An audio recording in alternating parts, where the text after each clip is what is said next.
And the only reason we got jobs there was because we came in and baffled, basically blindsided Stephanie and Vince, and we just looked like something so different they had to have us. I want to say our first time was in Toronto, London, maybe.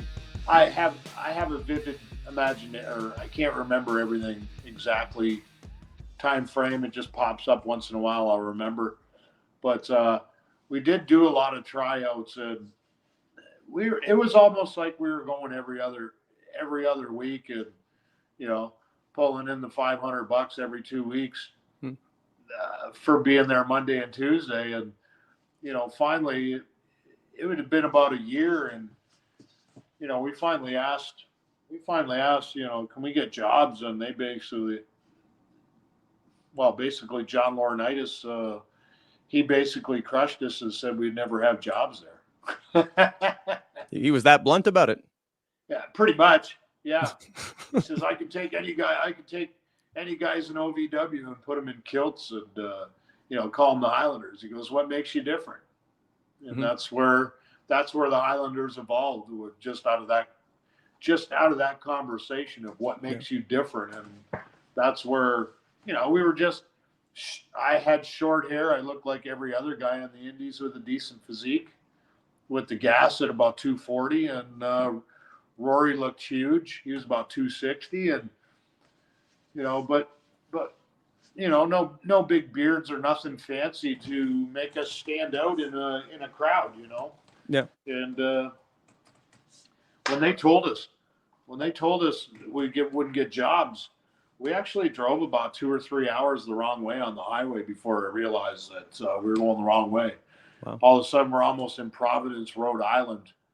And then I realized that, we got to go back the other way to Canada, because we were so, I don't know, we were almost floored, because it felt like they liked us. We were getting dark matches and this and that. And then to be totally blindsided, like, we're not going to hire guys like you. It was just, so then we evolved. We became hairy, disgusting looking Highlanders from the 13th century.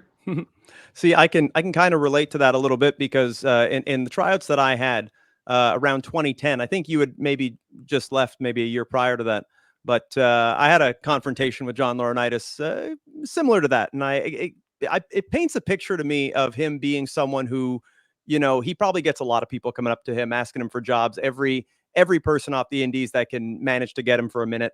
I managed to get him for maybe about 15 minutes or so. And I think a lot of that was him just trying to trip me up, but very, very similar kind of situation. But what I'm getting at is, when I look back on that, I had my answers, but it's because I was confident in me, but also the fact that I saw that, this company kind of hires anyone. Like, there's no set pattern of they're going to hire people who fit this and this criteria. Yeah, they want guys in shape. Yeah, they want, girls that look a certain way, but they could just as easily hire someone who's maybe never wrestled a day in his life that was, got some kind of outstanding ability or has really nice blue eyes.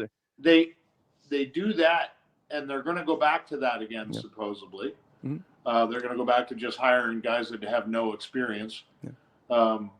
That's just what a rumor I heard. But I know what it is. It's not a rhyme. When you think about it, they pick who's ever playing politics, right? And who's getting in this agent's pocket or this producer's pocket. And, John Laurinaitis gets the same question asked all the time about getting a job, but you're not really getting a job through him. You're getting a job through someone else pushing for you. It's not really him. And the only reason we got jobs there was because we came in and baffled, basically blindsided Stephanie and Vince, and we just looked like something so different they had to have us. Yeah. Yeah, no, definitely. And you bring up a good point, because one of the things I've been most vocal about is how we're at a disadvantage as Canadians.